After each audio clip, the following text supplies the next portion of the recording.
يا علي يا عظيم يا غفور يا رحيم يا علي يا عظيم يا غفور يا رحيم. أنت الرب العظيم أنت الرب العظيم الذي ليس كمثله شيء وهو السميع البصير.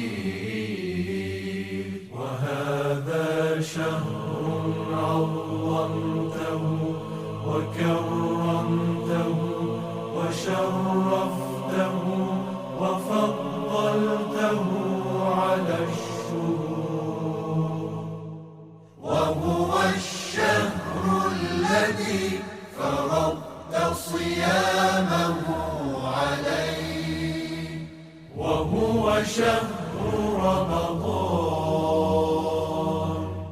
الذي أنزلت فيه القرآن هدى للناس وبينات من الهدى والفرقان،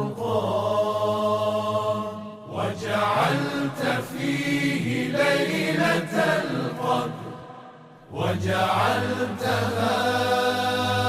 خيرا من 1000 شهر.